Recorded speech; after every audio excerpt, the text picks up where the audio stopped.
आज मैं ऊपर से पूजा, अभी पूजा मेरी क्या चलती रहती है 4 बजे तक, अभी पूजा कर रहा था तो मैंने सुना नीचे से हमारे आचार्य जी कह रहे थे धर्मपत्नी धर्मपत्नी धर्मपत्नी। कई बार ये बात आई, मुझे लगा कि खुश हो गए महिलाओं का भीड़ देख के, लेकिन हाँ इसीलिए घड़ी घड़ी धर्मपत्नियों के ही पीछे पड़े थे। लेकिन मैं ये बताना चाहता हूं कि इस संसार में कोई भी विवाह पत्रिका छपे, कुछ भी छपे, धर्मपति कहीं छपा क्या? कभी धर्मपति छपा? धर्मपत्नी मानक चंद जी, धर्मपत्नी सुशील जी, धर्मपत्नी रितेश जी, हाँ कभी धर्मपत्नी सुशीलाबाई, धर्मपति सुशीलाबाई छपा? तो ध्यान रखो, उन्होंने अच्छे से बता दिया वो बात। हम कितना भी पूजा करते रहे, भगवान कान को तो दरवाजा नहीं दिया तो कुछ बातें कान में पड़ जाती है। तो मैंने ये बात सुनी आपकी कि भाई धर्म पत्नियां हैं, धर्म पत्नी वही है जो पति को धर्म में लगाती है। ये बात तो इन्होंने कह दिया कि भाई जो पति को धर्म में लगाती है वो धर्म पत्नी है। अब मैं ये सवाल पूछने आया हूं कि कितने लोग पति के साथ आई है, वो पहले हाथ ऊंचा करें, फिर समझो कि कितनी धर्म पत्नियां हैं। उन्होंने धर्म पत्नी का अर्थ तो समझा दिया, लेकिन तुम धर्म पत्नी हो या नहीं ये नहीं समझाया। समझो कि भाई उन्होंने इतनी बातें बता दी कि चंचला कैसे मोक्ष गई, कौन कैसे कैलाश गई, कौन किन का क्या हुआ, सब बता दिया उन्होंने।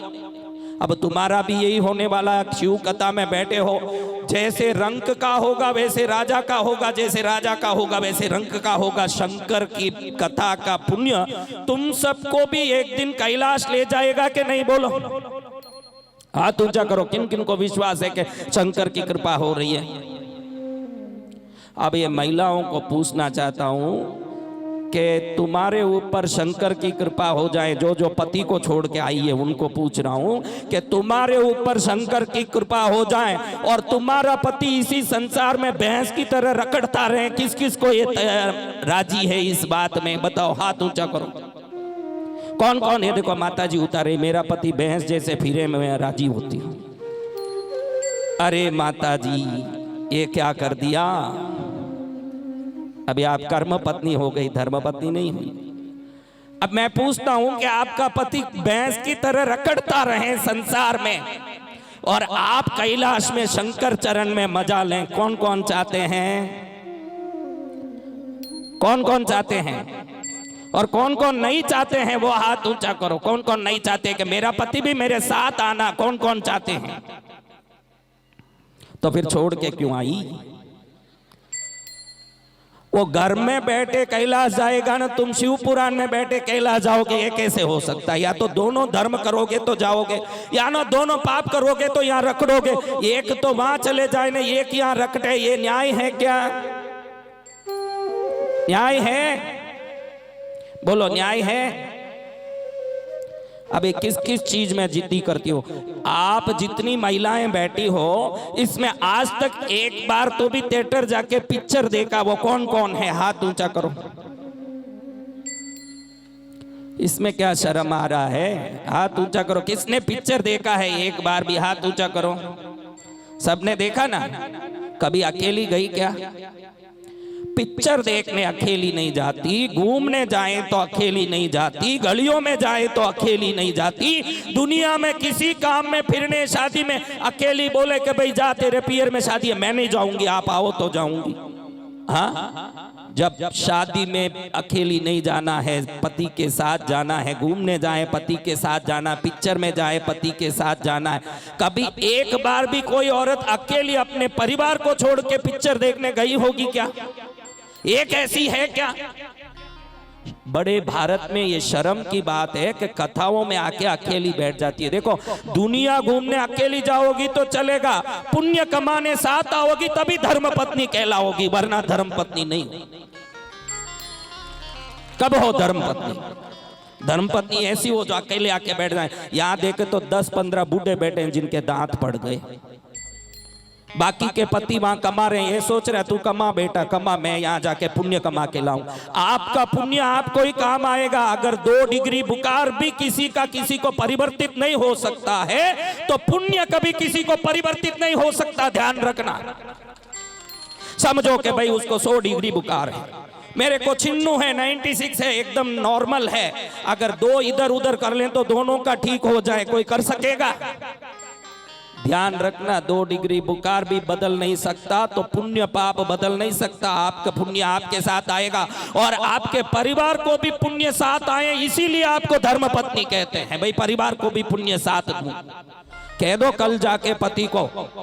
गुरुदेव डांट रहे हैं, गुरुदेव अपना खर्चा करके औरंगपुरा का कल्याण कर रहे हैं, बोर्डसी का कल्याण कर रहे हैं। देखो ये कथा कोई मेरे पूर्वजों की सदगति के लिए नहीं करवा रहा हूं, ये भंडारा में कोई पूर्वजों के सदगति के लिए नहीं करवा रहा हूं। साल में 15 बार कराता हूं, हर साल जहां जाता हूं वहीं कराता हूं, आसपास के गांवों के लिए। किस लिए कराया है? कोई मेरे पूर्वजों का काम नहीं है, कोई मेरा पर्सनल काम नहीं है। हम साधु हैं, दीक्षा लिए हुए संत। हमारा एक ही काम है कि जहां जाएं वहां के प्रदेश के लोग खुश रहें और उनका कल्याण हो, ये मेरा काम है। कोई यजमान नहीं है कि यहाँ भंडारा कर रहा है, कोई यजमान नहीं है कि यहाँ कथा करा रहा है। यजमान शंकर जी है। कौन है? कौन है यजमान? हाँ, तो आप समझ लो कि आपके कल्याण के लिए कोई भक्ति कर रहा हो और आपका पति गली में घूमता रहता हो, बाद में गली में घूमते घूमते वो संसार में रकटता रहे और आप कैलाश में पार्वती माँ के चरण में उसकी सखी बन के आनंद लेते रहो, ये चलेगा क्या? चलेगा? तो क्या करना चाहिए? ये 10 बूढ़े जो दांत गिर गए, इनके आने से कुछ नहीं होगा। दांत गिरे हुए तो भैंस भी किसी काम के नहीं।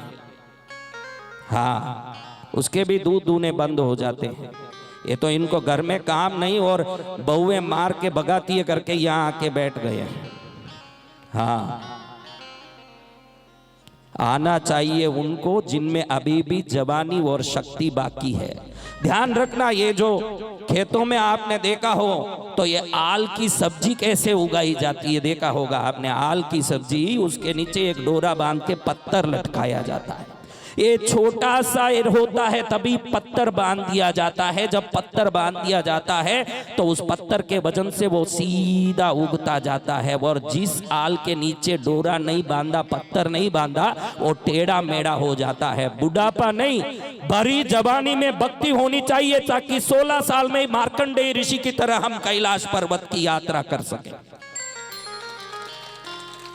जो जो अपने पतियों को छोड़ के यहाँ आ जा रही है कि भाई मैं पुण्य लेके आऊंगी, ध्यान रखना, फिर तुम तो कैलाश में मजा लोगी, वो यहाँ रखटता रहेगा संसार में। किस किस को संसार में अपने पति को रखटाना है, वो हाथ ऊंचा करो। किस किस को कल अपने पति को यहाँ लेके आना है, वो हाथ ऊंचा करो। मेरे को भाई, मेरे को देखो, हर बात में जिद्दी करती हो। कहीं जाना हो, गहना लेना हो, साड़ी लेना हो। हाँ, मैं कई गली में रोड में देखता हूँ पति और पत्नी 2 दिशा में ऐसे मुंह करके जाते हैं। मैं पूछता हूँ, सुरेश क्या बात है, तेरी पत्नी उस तरफ मुंह क्यों कर रही है? साड़ी नहीं दिलाया इसलिए मुंह घुमाई हुई है। किस लिए मुंह घुमाई है? अगर एक साड़ी के लिए मुंह घुमाती हो तो आज जाके कह दो कि भाई महाराज आए हैं और हमारे गांव के लिए, हम सब के लिए शिव पुराण का कथा करा रहे हैं और हम नहीं जाएंगे तो किसका कल्याण होगा? आकाश के देवता पहले ही कल्याण पा चुके, धरती के पुण्यशाली पहले ही कल्याण पा चुके। कल्याण अब आपका होना है तो आप पहुंचो और कल्याण पाओ, तभी कल्याण होगा।